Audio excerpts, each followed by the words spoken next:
India Legal presents Courts Roundup.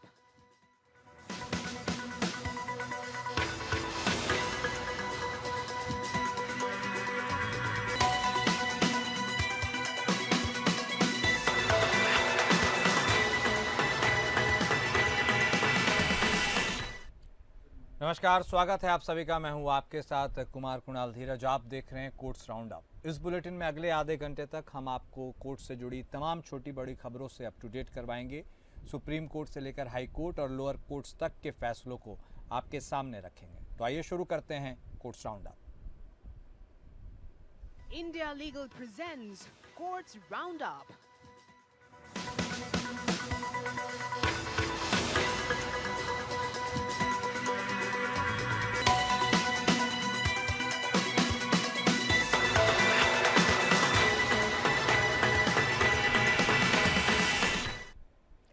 Supreme court ने ठाणे में अवैध निर्माण के खिलाफ ध्वस्तीकरण के आदेश को स्वीकृति दे दी है। जस्टिस उज्जवल भुइयां और जस्टिस मनमोहन की पीठ ने बॉम्बे हाईकोर्ट के अंतरिम आदेश को चुनौती देने वाली विशेष अनुमति याचिका को खारिज कर दिया है। बॉम्बे हाईकोर्ट ने एक महिला की याचिका पर सुनवाई करते हुए ठाणे नगर निगम को 17 अवैध इमारतों को ध्वस्त करने का निर्देश दिया था। इन इमारतों का निर्माण बिना अनुमति के किया गया था और ये तीसरे पक्ष की जमीन पर बनाई गई थी। सुप्रीम कोर्ट ने कहा कि इन निर्माण के पीछे अंडरवर्ल्ड का हाथ है और यह गंभीर मुद्दा है। पीठ ने कहा कि इन निर्माण को बिना किसी अनुमति के किया गया है और ये तीसरे पक्ष की जमीन पर बनाए गए हैं। सुप्रीम कोर्ट के फैसले के बाद नगर निगम इन अवैध निर्माणों को ध्वस्त करने की कार्रवाई शुरू कर सकता है। यह फैसला शहर में अवैध निर्माण पर अंकुश लगाने के लिए एक महत्वपूर्ण कदम है। इस मामले में एक महत्वपूर्ण बात यह भी है कि बॉम्बे हाईकोर्ट ने अपने आदेश में कहा था कि निर्माण को करने वालों के खिलाफ सख्त कार्रवाई होनी चाहिए। सुप्रीम कोर्ट ने भी इस बात पर जोर दिया है कि अवैध निर्माण के खिलाफ कार्रवाई करने में किसी भी तरह की ढील नहीं बरती जानी चाहिए। सुप्रीम कोर्ट का यह फैसला अवैध निर्माण के खिलाफ एक महत्वपूर्ण कदम है।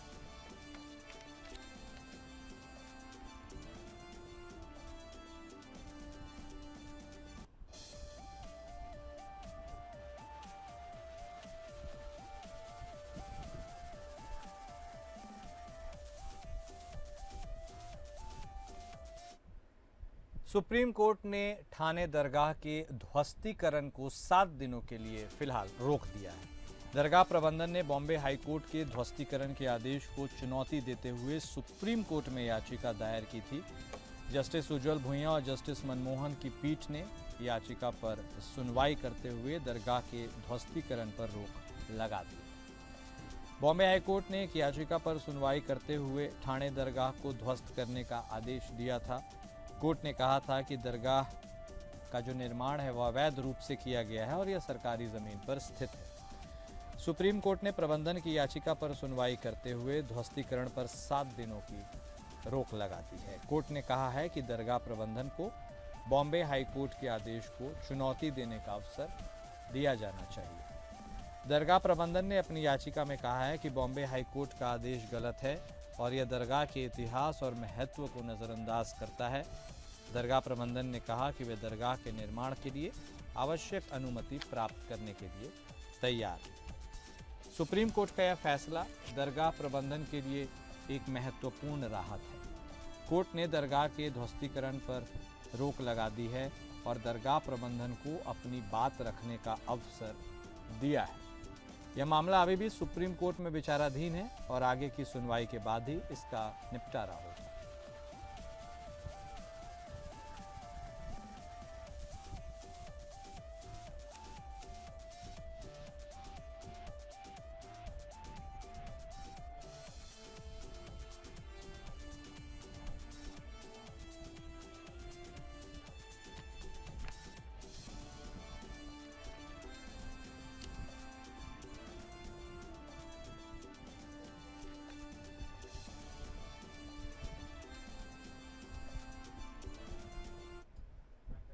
सुप्रीम कोर्ट ने कलकत्ता हाई कोर्ट के उस आदेश पर रोक लगा दी है जिसमें 2019 हावड़ा जिला कोर्ट में वकीलों पर हमले में कथित रूप से शामिल पुलिस अधिकारियों के खिलाफ स्वतः संज्ञान से आपराधिक अवमानना कार्रवाई शुरू की गई थी। जस्टिस उज्जवल भुइयां और जस्टिस मनमोहन की बेंच ने मामले पर विचार करने पर सहमति जताई और याचिका में नोटिस जारी किया। हावड़ा जिला कोर्ट में 24 अप्रैल 2019 को हुई अप्रिय घटनाओं का स्वतः संज्ञान से इसे दृष्टिगत किया गया था, जब पुलिस कर्मियों ने कथित तौर पर कोर्ट परिसर में प्रवेश किया और वकीलों पर हमला किया था। बाद में मई 2019 में हाईकोर्ट ने पूर्व हाईकोर्ट जस्टिस के सुन गुप्ता को घटना की जांच के लिए उसके अध्यक्षता में एक आयोग नियुक्त किया गया था। हाईकोर्ट ने कहा कि न्यायालय की अवमानना अधिनियम की धारा 20 में प्रदान की गई 1 वर्ष की परिसीमा अवधि सुप्रीम कोर्ट या हाईकोर्ट द्वारा अवमानना कार्रवाई की स्वतः संज्ञान से शुरुआत करने पर लागू नहीं होती है। हाईकोर्ट ने आयोग की रिपोर्ट के आधार पर 5 साल बाद मामले को फिर से उठाया और आदेश में कहा कि पिछली कार्रवाई अनुच्छेद 226 के तहत रिट याचिका के रूप में की गई थी। सुप्रीम कोर्ट ने याचिकाकर्ताओं की ओर से सीनियर एडवोकेट चंदर उदय सिंह की दलीलें सुनने के बाद नोटिस जारी किया और मामले की आगे की कार्रवाई पर रोक लगा दी। अब इस मामले की सुनवाई 6 हफ्ते के बाद होगी।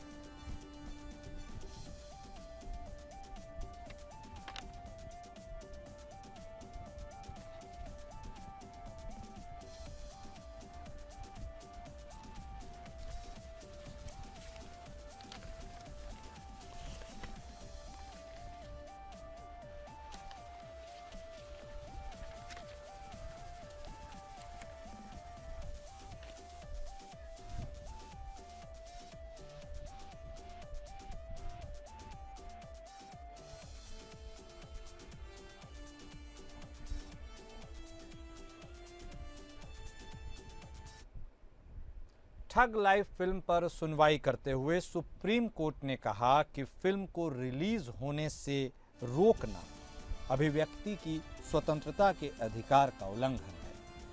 कोर्ट ने कर्नाटक सरकार के फिल्म रिलीज पर रोक के फैसले को चुनौती देने वाली याचिका पर सुनवाई करते हुए यह टिप्पणी की। सुप्रीम कोर्ट ने कमल हासन अभिनीत और मणिरत्नम निर्देशित Tamil feature film thug life की कर्नाटक में स्क्रीनिंग पर न्यायिकेतर प्रतिबंध पर चिंता व्यक्त की। न्यायमूर्ति उज्जवल भुइयां और न्यायमूर्ति मनमोहन की पीठ महेश रेड्डी द्वारा दायर एक जनहित याचिका पर सुनवाई कर रही थी, जिसमें ठग लाइफ की स्क्रीनिंग की अनुमति देने के निर्देश में उसे पारित करने की मांग की गई, जिसे कर्नाटक में रिलीज नहीं किया गया था क्योंकि कुछ समूहों ने इसके प्रदर्शन के खिलाफ धमकी दी थी, क्योंकि कमल हासन मुख्य अभिनेता और फिल्म के निर्माताओं में से एक ने टिप्पणी की थी कि कन्नड़ तमिल से पैदा हुआ है। सुप्रीम कोर्ट ने कहा कि वह फिल्म रिलीज पर रोक नहीं लगा सकता है, क्योंकि ऐसा करने से राज्य का काम मॉब द्वारा चलाने की स्थिति उत्पन्न हो जाएगा। जस्टिस ऋषिकेश रॉय और जस्टिस मनोज मिश्रा की पीठ ने एक फिल्म की रिलीज पर रोक लगाने की मांग वाली याचिका पर सुनवाई करते हुए यह टिप्पणी की। याचिकाकर्ता ने फिल्म की रिलीज पर रोक लगाने की मांग की थी क्योंकि उनका आरोप था कि फिल्म में कुछ आपत्तिजनक दृश्य हैं। हालांकि फिल्म के निर्माताओं ने कहा कि फिल्म को सेंसर बोर्ड द्वारा प्रमाणित किया गया है, इसमें कोई आपत्तिजनक सामग्री नहीं है। सुप्रीम कोर्ट ने सुनवाई के दौरान कहा कि वह फिल्म रिलीज पर रोक नहीं लगा सकता, क्योंकि ऐसा करने से राज्य का काम और उसे मॉब द्वारा चलाने की स्थिति उत्पन्न हो जाएगी। कोर्ट ने कहा यदि फिल्म में कुछ ऐसी सामग्री है तो इसके लिए अन्य कानूनी विकल्प उपलब्ध है। सुप्रीम कोर्ट ने कहा कि अगर याचिकाकर्ता को फिल्म में कोई आपत्तिजनक सामग्री लगती है तो वे इसके लिए अन्य कानूनी विकल्पों का उपयोग कर सकते हैं। कोर्ट ने कहा कि फिल्म रिलीज पर रोक लगाने से पहले सभी पक्षों को सुना जाना चाहिए और इसके लिए पर्याप्त कारण होने चाहिए। सुप्रीम कोर्ट का यह बयान फिल्म निर्माताओं और सेंसर बोर्ड के लिए एक महत्वपूर्ण राहत है। कोर्ट ने स्पष्ट किया है कि फिल्म रिलीज पर रोक लगाने के लिए पर्याप्त कारण होने चाहिए और इसके लिए अन्य कानूनी विकल्पों का उपयोग किया जा सकता है। कर्नाटक सरकार ने एक फिल्म को अपने राज्य में रिलीज होने से रोक दिया था, जिसके खिलाफ फिल्म के निर्माता ने पुलिस सुरक्षा की मांग के साथ कर्नाटक हाईकोर्ट का दरवाज़ा खटखटाया था। हालांकि हाईकोर्ट ने राहत देने से इनकार किया और इससे बजाय अभिनेता कमल हासन को कन्नड़ भाषा के खिलाफ अपनी टिप्पणी के लिए माफ़ी मांगने की सलाह दी।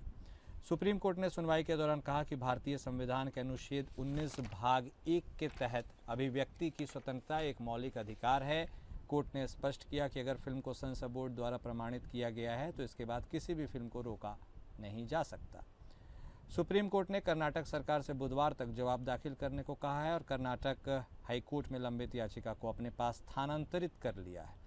इस मामले की अगली सुनवाई 19 जून 2025 को होगी। इस मामले पर और ज़्यादा जानकारी देंगे इंडिया लीगल रिसर्चर दीपक मिश्रा, जो हमारे साथ इस खबर पर जुड़ चुके हैं। जी दीपक, ठग लाइफ इस फिल्म को लेकर बहुत ज़्यादा चर्चाएं हो रही हैं, कमल हासन की भी और कमल हासन के द्वारा दिए गए टिप्पणी की भी। कोर्ट के परिप्रेक्ष्य में आम लोगों को जानने समझने के लिए अभी तक इसमें क्या कुछ हासिल हुआ? जी देखिए, आज हम बात करेंगे एम महेश रेड्डी बनाम कर्नाटका राज्य मामले में। ये आज केस जो है सुप्रीम कोर्ट में आया और हालांकि ये एक भारतीय तमिल भाषा की गैंगस्टर एक्शन ड्रामा फिल्म है। ये फिल्म नई दिल्ली के खतरनाक माफिया सरगना रंगाराया शक्तिवेल पर आधारित है, जो अपने भाई रंगाराया मनिकम और जिसे उसने पाला था अमरान द्वारा धोखे दिए जाने के बाद मुक्ति और बदला लेना चाहता था। लेकिन इस फिल्म को कर्नाटका सरकार ने अपने राज्य में रिलीज होने से रोक दिया, जिसके खिलाफ फिल्म के प्रोड्यूसर ने पुलिस प्रोटेक्शन की डिमांड के साथ कर्नाटका हाई कोर्ट का दरवाजा खटखटाया। लेकिन हाई कोर्ट ने रिलीफ देने से मना कर दिया और इंस्टेड ये डिस्कस किया कि कमल हसन को कन्नड़ लैंग्वेज के खिलाफ जो उन्होंने टिप्पणी करी थी उस टिप्पणी के लिए माफ़ी मांगना चाहिए। लेकिन कमल हसन ने सार्वजनिक रूप से कन्नड़ भाषा के खिलाफ जो उन्होंने टिप्पणी करी थी उसके खिलाफ माफ़ी मांगने से मना कर दिया। फर्दर ये मामला आज सुप्रीम कोर्ट के कोर्ट नंबर 11 में आइटम नंबर 50 के रूप में लिस्टेड था, जिसमें जस्टिस उज्जवल भूया और जस्टिस मनमोहन ने इसकी हियरिंग करी। इस मैटर में कोर्ट ने कहा कि भारतीय संविधान के अनुच्छेद 19(1) के तहत अभिव्यक्ति और स्वतंत्रता का अधिकार है। यदि इस फिल्म को हम रिलीज़ नहीं करते तो कहीं ना कहीं भारतीय संविधान द्वारा जो मौलिक अधिकार प्रदान किया गया है उसका हनन होगा। इसी के साथ साथ माननीय खंडपीठ ने कहा कि यदि भारत में किसी भी फिल्म को CBFC यानी सेंसर बोर्ड द्वारा प्रमाणित कर दिया जाता है, सर्टिफिकेट दे दिया जाता है, तो उसके बाद उस पर कोई रोक नहीं लगना चाहिए। आज इसी के साथ साथ न्यायाधीशों ने आज कहा कि जो कर्नाटका हाई कोर्ट है वो कहीं ना कहीं अपनी जिम्मेदारियों से, अपने दायित्वों से पीछे हट रही है और आज न्यायालय ने कहा कि कल तक कर्नाटका हाई कोर्ट को सुप्रीम कोर्ट में रिप्लाई फाइल करना है। और इसी के साथ साथ कर्नाटका हाई कोर्ट में जो अपील पेंडिंग थी उसको आज सुप्रीम कोर्ट ने अपने पास ले लिया है और इस केस की अगली सुनवाई सुप्रीम कोर्ट में बृहस्पतिवार यानी 19 जून 2025 को होनी है। तो आज की जानकारी इतनी थी। धन्यवाद। ठीक है, बहुत धन्यवाद दीपक आपका हमारे साथ जुड़ने के लिए और हमारे दर्शकों को ये जानकारी देने के लिए। सुप्रीम कोर्ट ने एक महत्वपूर्ण फैसले में कहा है कि बिक्री समझौता संपत्ति में कोई अधिकार नहीं देता है जब तक कि विशिष्ट प्रदर्शन का मुकदमा दायर नहीं किया जाता है। जस्टिस संजीव खन्ना और जस्टिस MM सुंदरेश की बेंच ने एक अपील पर सुनवाई करते हुए टिप्पणी की। एक व्यक्ति ने एक संपत्ति की बिक्री के लिए समझौता किया था, लेकिन विक्रेता ने बाद में संपत्ति को किसी अन्य व्यक्ति को बेच दिया। समझौता करने वाले व्यक्ति ने संपत्ति पर अपना अधिकार जताया और कहा कि बिक्री समझौता उन्हें संपत्ति में अधिकार देता है। सुप्रीम कोर्ट ने कहा कि बिक्री समझौता केवल एक करार है और यह संपत्ति में कोई अधिकार नहीं देता। कोर्ट ने कहा कि समझौता करने वाले व्यक्ति को संपत्ति पर अपना अधिकार स्थापित करने के लिए विशिष्ट प्रदर्शन मुकदमा दायर करना होगा। सुप्रीम कोर्ट ने विशिष्ट राहत अधिनियम 1963 के प्रावधानों का हवाला देते हुए कहा कि विशिष्ट प्रदर्शन का मुकदमा दायर करना आवश्यक है ताकि संपत्ति में अधिकार स्थापित किया जा सके। कोर्ट ने कहा कि केवल बिक्री समझौता होना पर्याप्त नहीं है, बल्कि विशिष्ट प्रदर्शन का मुकदमा दायर करना और अदालत द्वारा डिक्री प्राप्त करना आवश्यक है। सुप्रीम कोर्ट का यह फैसला संपत्ति संबंधी मामलों में एक महत्वपूर्ण दिशा निर्देश प्रदान करता है।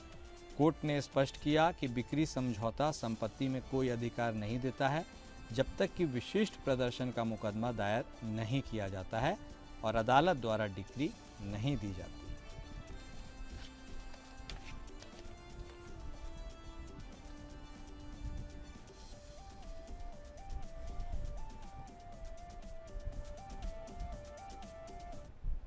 बॉम्बे हाई कोर्ट ने 2012 में मानसिक रूप से कमज़ोर बच्चों के लिए शेल्टर होम में आयोजित नए साल की पार्टी में शराब और बार डांसर की उपस्थिति की जांच का आदेश दिया है। यह पार्टी 31 दिसंबर 2012 को माकुंद्र में children and society shelter home में आयोजित की गई थी, जिसमें 26 मानसिक रूप से कमज़ोर लड़कियों को बिना अनुमति के ले जाया गया था। इस मामले में सामाजिक कार्यकर्ता संगीता पुनेकर ने 2014 में एक जनहित याचिका दायर की थी। पार्टी में शराब परोसी गई और बार डांसर्स ने प्रदर्शन किया। मानसिक रूप से कमज़ोर लड़कियों को पार्टी में ले जाने के लिए कोई अनुमति नहीं ली गई थी। इस मामले में शुरुआती जांच हुई थी, लेकिन कोई कार्रवाई नहीं की गई थी। हाईकोर्ट ने मामले में तत्कालीन जांच के बावजूद कार्रवाई नहीं होने पर नाराज़गी जताई। कोर्ट ने विकलांगता आयुक्त को जांच पूरी कर रिपोर्ट सौंपने का निर्देश दिया है। राज्य सरकार को रिपोर्ट के आधार पर कार्रवाई करने और अनुपालन रिपोर्ट दाखिल करने का निर्देश दिया गया है। जांच 6 सप्ताह में पूरी करनी होगी और रिपोर्ट राज्य सरकार को सौंपी जाएगी। राज्य सरकार को 3 महीने में अनुपालन रिपोर्ट दाखिल करनी होगी।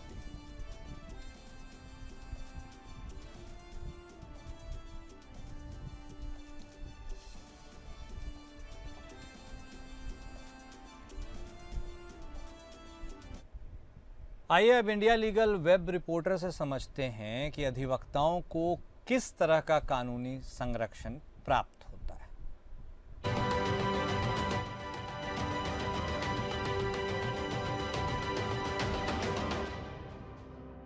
क्या इंडिया में लॉयर्स के पास लीगल इम्यूनिटी होती है?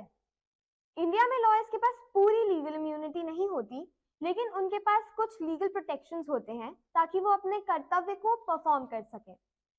इंडियन एविडेंस एक्ट 1872 के सेक्शंस 126 और 129 के तहत लॉयर्स को क्लाइंट के साथ की गई कॉन्फिडेंशियल बातें डिस्क्लोज करने से प्रोटेक्शन मिलती है। इससे अटॉर्नी क्लाइंट प्रिविलेज का कॉन्सेप्ट प्रोटेक्ट होता है। लेकिन एडवोकेट्स एक्ट 1961 के सेक्शन 35 के तहत अगर लॉयर ने कोई प्रोफेशनल मिसकंडक्ट किया हो तो उनके अगेंस्ट डिसिप्लिनरी एक्शन लिया जा सकता है। इसका मतलब लॉयर्स जिम्मेदार होते हैं, लेकिन उन्हें इम्यूनिटी नहीं मिलती। R K Anand versus registrar high court of Delhi case में सुप्रीम कोर्ट ने कहा एडवोकेट्स कोर्ट के ऑफिसर्स होते हैं और उन्हें ईमानदारी मेंटेन करनी चाहिए, लेकिन वो कंटेम्प्ट कार्यवाही से बचे हुए होते हैं। रिसेंटली ईडी ने सीनियर एडवोकेट अरविंद दातर को समन किया, जिसे SCAORA supreme court advocates on record association ने स्ट्रांगली खारिज किया।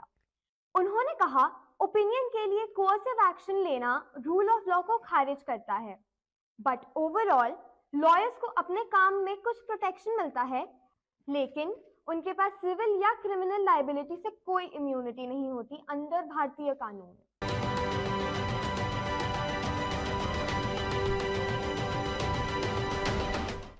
और कोर्ट्स राउंड अप में अभी के लिए बस इतना ही। नमस्कार। India Legal presents Courts Roundup.